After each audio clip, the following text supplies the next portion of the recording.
செந்தாமரையில் இருப்பவளே போற்றி. ஓம் செல்வத்தின் அதிபதியே போற்றி. ஓம் உன் தாழ் பணிந்தோம் போற்றி. வணக்கம். கும்பராசிக்காரங்களுக்கு ஆகஸ்ட் மாத ராசி பலன்கள் எப்படி இருக்க போகுது அப்படிங்கிறத பற்றி தான் இந்த வீடியோவில் தெளிவாக பார்க்க போகிறோம். கும்பராசி காலபுருஷ தத்துவத்தின்படி பார்த்திங்கன்னா 11வது ராசி, லாபஸ்தானத்தை குறிக்கக்கூடிய ஒரு ராசி, மூத்த சகோதர சகோதரிகளை குறிக்கக்கூடிய ஒரு ராசி. நீங்கள் ஆசைப்பட்ட விஷயங்கள் நிறைவேறுமா நிறைவேறாதா அப்படிங்கிறத பற்றி தெரிஞ்சுக்கக்கூடிய ஒரு ராசி. இந்த ராசி நல்லா இருந்ததுன்னா உங்களுடைய லாபங்கள் சிறந்த முறையில் இருக்கும். உங்கள் ராசி அதிபதின்னு சொல்லக்கூடியவர் சனி பகவான்.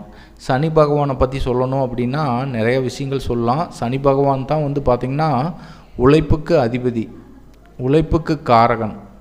அப்படிங்கும்போது கடுமையாக உழைக்கிறாங்க அப்படின்னாலே அந்த சனியுடைய ஆதிக்கத்தில் இருக்கிறாங்க. அதாவது எந்த ஒரு லாப நோக்கத்தையும் எதிர்பார்க்காம கடுமையாக உழைக்கிறாங்க அப்படின்னாலே அவங்க சனியுடைய ஆதிக்கத்தில் தான் இருக்கிறாங்கன்னு அர்த்தம். தொழில் மேலே அவங்களுக்கு ஒரு இயற்கையிலேயே ஈடுபாடுகள் அதிகமாக இருக்கும். உங்கள் பிறப்பு கால ஜாதகத்தில் சனி நல்லா இருந்தார் அப்படின்னாலே தொழில் நல்ல முறையில் நடக்கும். அதுக்கப்புறம் இந்த கும்ப ராசி நல்லா இருந்ததுன்னா நல்ல லாபங்கள் ஏற்படுறதுக்கு உண்டான ஒரு அமைப்பு உண்டு. பார்த்திங்கன்னா கால்களுக்கு அதிபதி சனி பகவான் தான். நல்ல உடல் ரீதியாக நல்ல ஒரு ஆரோக்கியமாக இருக்கிறாங்க அப்படின்னாலே சனி நல்லா இருக்கிறாருன்னு அர்த்தம். அதே சனி எங்காவது பாவகிரகங்களோட சேர்ந்து நீச்சமாயோ பலகீனமாகவோ இருந்துச்சுன்னா தான் அவங்களுக்கு நடக்க முடியாத ஒரு சூழ்நிலையை கொடுக்கறது, படுத்த படுக்கையில் நோய்வாய்ப்பட்டு கிடக்கிறது, இந்த மாதிரி மோசமான பலனை ஏற்படுத்தும்.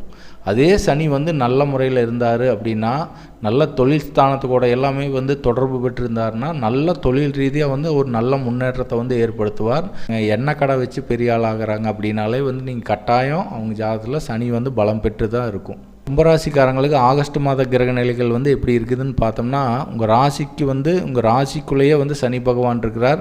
உங்களுக்கு 7.5 சனிங்கிற அமைப்பில் ஜென்மச்சனிங்கிற ஒரு அமைப்பு இப்போ நடந்துகிட்ருக்குது. இது கொஞ்சம் மோசமான காலம்தான். சரி, இப்போ மற்ற கிரகங்கள் எப்படி இருக்கிறாங்க அப்படின்னு பார்த்தோம்னா, கும்பராசிக்காரங்களுக்கு இந்த ஆகஸ்ட் மாதம் ஒரு நல்ல கிரக அமைப்பு இருக்குது. ஜென்மச்சனி நடக்கிறது ஒரு மைனஸான அமைப்பு அப்படின்னாலுமே யோகாதிபதிகள் உங்கள் ராசிக்கு 7ஆம் இடத்துல அமர்ந்து ஜென்ம ராசி பார்க்குறது ஒரு நல்ல அமைப்புனே சொல்லலாம். கெடு பலன்கள் குறைஞ்சி நன்மையான பலன்கள் அதிகரிக்கிறதுக்கு உண்டான ஒரு மாதம்னே சொல்லலாம். ஏன்னா யோகாதிபதிகள் ஜென்ம ராசி பார்க்கும்போது ஒரு நல்ல பலனை அதிகமாக வழங்குவாங்க. கெடு பலன்கள் நிறைய நடக்கிறதுக்கு விடமாட்டாங்க. யோகாதிபதிகள் எப்போவுமே கெடுதல் செய்கிறதுக்கு விடமாட்டாங்க. நன்மையான பலன்கள் அதிகமாக கொடுக்கறதுக்கு உண்டான ஒரு அமைப்பு ஏற்படும். ஏன்னா உங்கள் ராசிக்கு சுகாதிபதி பாக்கியாதிபதின்னு சொல்லக்கூடிய சுக்கிர பகவான் உங்கள் ஜென்ம ராசியை பார்க்குறார். சுகாதிபதி ஜென்ம ராசியை பார்க்குறது ஒரு நல்ல அதிர்ஷ்டகரமான ஒரு அமைப்பு. ஏன்னா சுகஸ்தானத்தில் குரு பகவான் அமர்ந்து செவ்வாய் பகவான் அமர்ந்து சுகாதிபதின்னு சொல்லக்கூடிய சுக்கிர பகவான் 7ஆம் இடத்தில் அமர்ந்து ஜென்ம ராசி பார்க்குறது நல்ல ஒரு அதிர்ஷ்டகரமான ஒரு அமைப்பு. திருமணம் சார்ந்த விஷயத்தில் உங்களுக்கு ஒரு நல்ல பலனை ஏற்படுத்தும். கணவன் மனைவி ஒற்றுமை, கூட்டு தொழில் சம்மந்தப்பட்ட விஷயத்துலேயும் நல்ல ஒரு அனுகூலமான பலன்கள் நடக்கிறது. கும்பராசிக்காரங்களுக்கு நீண்ட நாளாக வரன் தேடிட்டு இருக்கிற கும்பராசிக்காரங்களுக்கு அந்த வரன் அமைஞ்சு திருமணம் நல்ல முறையில் நடக்கிறதுக்கு உண்டான ஒரு அமைப்பு. மனைவி மூலிமா ஒரு எதிர்பாராத அதிர்ஷ்டங்கள் கிடைக்கிறது. எப்பவுமே சனி சுக்கரனுடைய தொடர்பு கும்பராசிக்கோ இல்லை மகர ராசிக்கோ வரும்போது நல்ல ஒரு பொருளாதாரம் ஏற்படும். அப்புறம் அவரே பாக்கியாதிபதியாக இருக்கிறதுனால, பாக்கியாதிபதியாக இருந்து 7ஆம் இடத்துல இருக்கிறதுனால எதிர்பாராத அதிர்ஷ்டங்களும் ஒரு சில பேர்த்துக்கு நடக்கும். உள்ளுணர்வுகள் சிறப்பாகவே இருக்கும். இஷ்ட தெய்வத்துடைய அருள் உங்களுக்கு பரிபூர்ணமாக கிடைக்க பெறுவீங்க. தந்தை வர்க்கத்தார் மூலிமா நல்ல ஒரு அனுகூலமான பலன்கள் நடக்கிறது. இந்த மாதிரி சுப பலன்கள் நிறையா நடக்கும்.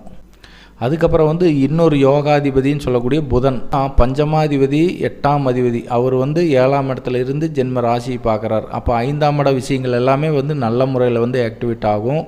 குழந்தை பிறப்பு சம்மந்தப்பட்ட விஷயங்களில் ஒரு நல்ல அனுகூலமான பலன்கள் நடக்கிறது. குழந்தைக்கும் உங்களுக்கும் நல்ல ஒரு அந்யோன்யமான அமைப்பு ஏற்படுறது. அதுக்கப்புறம் பூர்வீக சொத்துக்கள் சம்மந்தப்பட்ட விஷயத்துலேயும் உங்களுக்கு ஒரு பாசிட்டிவான பலனை கொடுக்கறது. இந்த மாதிரி எதிர்பாராத அதிர்ஷ்டங்கள் நடக்கும். ஆள் மனசு நல்ல முறையில் செயல்படும். உள்ளுணர்வுகள் நல்ல முறையில் செயல்படும். 4ஆம் அதிபதி 5ஆம் அதிபதியெல்லாம் ஒன்று கூடி ஜென்ம ராசி பார்க்குறது நல்ல ஒரு அதிர்ஷ்டகரமான அமைப்புனே சொல்லலாம். இருந்தாலும் ஜென்மச்சனி நடக்கிறது வந்து ஒரு மைனஸான அமைப்புனாலுமே முழுமையான கெடு பலன்கள் வந்து இருக்காது. யோகாதிபதிகள் வந்து அதை கட்டுப்படுத்துறதுக்கு உண்டான ஒரு அமைப்பு வந்து ஏற்படும். உங்கள் ராசிக்கு குடும்பாதிபதி லாபஸ்தானாதிபதினு சொல்லக்கூடிய குரு பகவான் உங்கள் ராசிக்கு கேந்திரஸ்தானம் சொல்லக்கூடிய 4ஆம் இடத்துல அமர்றது வந்து ஒரு நல்ல அதிர்ஷ்டகரமான பலனை கொடுக்கும். பொருளாதார வரவுகள் வந்து எப்பவும் போல் நார்மலாக நல்ல முறையில் வந்து இருக்கும். அவரே லாபாதிபதியாக இருந்து கேந்திரத்தில் வந்து அமர்றதுனால நீங்கள் ஆசைப்பட்ட விஷயங்கள் வந்து நடக்கும். மூத்த சகோதரிகள் மூலிமா வந்து ஒரு அனுகூலமான பலன்கள் நடக்கிறது. தன லாபம் ஏற்படுறது. இந்த மாதிரி நல்ல பலன்கள் வந்து நிறையா வந்து கொடுக்கறதுக்குண்டான ஒரு அமைப்பு வந்து உண்டு. உங்கள் ராசிக்கு 3ஆம் அதிபதி 10ஆம் அதிபதி தொழில்ஸ்தான அதிபதினு சொல்லக்கூடிய செவ்வாய் பகவான் அவர் போய் பார்த்திங்கன்னா 4ஆம் இடத்துல குரு பகவான் கூட அமர்ந்து 2 பேருமே வந்து 2 பேருமே வந்து 10ஆம் வீட்டை வந்து பார்வை செய்கிறாங்க. தொழில் ஸ்தானத்தை வந்து தொழில் ஸ்தானாதிபதினு சொல்லக்கூடிய செவ்வாய் பகவான் பார்க்குறது, குரு பகவான் பார்க்குறது, தொழிலில் உங்களுக்கு இருந்து வந்த அந்த இடைஞ்சல்கள் விலகி ஒரு நன்மையான பலன்கள் வந்து உங்களுக்கு நடக்கும். வேலை பார்க்குறவங்களா கும்பராசிக்காரங்க வேலை பார்க்குறவங்களா இருக்கட்டும், இல்லை உத்தியோகம் பார்க்குறவங்களா இருக்கட்டும், இல்லை வியாபாரம் பண்ணுறவங்களா இருக்கட்டும், 10ஆம் வீட்டை வந்து 10ஆம் அதிபதினு சொல்லக்கூடிய செவ்வாய் பகவான் பார்க்குறது, குரு பகவான் பார்க்குறது வந்து எல்லாத்துலேயுமே தொழில் சார்ந்த விஷயத்தில் வந்து உங்களுக்கு ஒரு நல்ல பொருளாதாரம் ஏற்படுறது, ஒரு நல்ல பலன்கள் நடக்கிறது, இந்த மாதிரி பாசிட்டிவான பலன்கள் வந்து நிறையா நடக்கும். 2ஆம் இடத்துல வந்து ராகு பகவான் இருக்கிறதும் 8ஆம் இடத்துல கேது பகவானும் இருக்கிறது மட்டும் ஒரு சின்ன மைனஸான அமைப்பு. ஏன்னா ராகு திசையோ ராகு புத்தியோ நடந்துட்டு இருந்ததுன்னா கொடுக்கல் வாங்கலில் மட்டும் நீங்கள் கொஞ்சம் கவனமாக இருக்கிறது சிறப்பு. வாக்குறுதி கொடுக்குறதுலையும் கொஞ்சம் கவனமாக இருங்க. ஜென்மச்சனி நடக்கிறதுனால ஒருத்தங்களுக்கு ஜாமீன் போடுறது, பணம் வாங்கி கொடுக்கறது, வாக்குறுதி கொடுக்கறது, இந்த மாதிரி விஷயங்களை வந்து அவாய்ட் பண்ணிக்கோங்க. தேவையில்லாமல் யாருக்கு ஜாமீன் போடாதீங்க. உத்தியோகம் பார்க்கக்கூடிய இடத்துல சக ஊழியர்கள் மூலிமா வந்து தேவையில்லாத மனஸ்தாபங்கள் வந்து ஒவ்வொருத்தருக்கு வர்றதுக்கு வாய்ப்புகள் வந்து உண்டு. இருந்தாலுமே வந்து இந்த மாதத்தில் வந்து 2 சுபகிரகம் பார்க்குறதுனால உங்களுக்கு அதிகப்படியான நல்ல பலன்களே வந்து நடக்கும். அதில் எந்த ஒரு பிரச்சனையும் வந்து வராது. ராகு திசையோ ராகு புத்தியோ இல்லை கேது திசையோ கேது புத்தியோ நடந்துட்டு இருக்கிறவங்களை மட்டும் கொஞ்சம் கவனமாக இருக்கிறது வந்து ரொம்ப நல்லது. நீங்கள் வந்து அவிட்ட நட்சத்திரம், சதய நட்சத்திரம், புரட்டாதி நட்சத்திரத்தில் வந்து பிறந்திருப்பீங்க. உங்கள் ஜென்ம நட்சத்திரம் வர்ற நாள் அன்னைக்கு வந்து நீங்கள் திருநள்ளாறு போய் சனீஸ்வர பகவானை வந்து நீங்கள் மனமுருகி வேண்டிட்டு வந்தீங்கன்னா சனி பகவானால் ஏற்படக்கூடிய அந்த கெடு பலன்கள் குறைஞ்சி நன்மையான பலன்கள் வந்து அதிகமாக வந்து உங்களுக்கு நடக்கும். அதுக்கப்புறம் வந்து உங்கள் வீட்டுக்கு அருகாமையில் இருக்கிற உடல் ஊனமுற்றவங்க, துப்புரவு பணியாளர்களுக்கெல்லாமே வந்து உங்களால் முடிஞ்ச உதவிகளை செய்யுங்க. ஒரு பழைய துணியை கொடுக்கறது, இல்லை ஏதாவது ஒரு நேரம் உணவு வாங்கி கொடுக்கறது, இந்த மாதிரி ஏதாவது ஒரு உதவிகளை வந்து செஞ்சுட்டு வந்தீங்கன்னா உங்களுக்கு சனி பகவானால் ஏற்படக்கூடிய கெடு பலன்கள் வந்து கம்ப்ளீட்டாக குறைஞ்சி உங்களுக்கு நல்ல ஒரு அதிர்ஷ்டகரமான பலன்கள் வந்து நிறையா நடக்க ஆரம்பிக்கும். இதை கட்டாயம் வந்து நீங்கள் செஞ்சு பாருங்கள். சரி நண்பர்களே, மீண்டும் அடுத்த ராசியான மீன ராசியில் சந்திக்கலாம் நண்பர்களே. வணக்கம், வாழ்த்துக்கள்.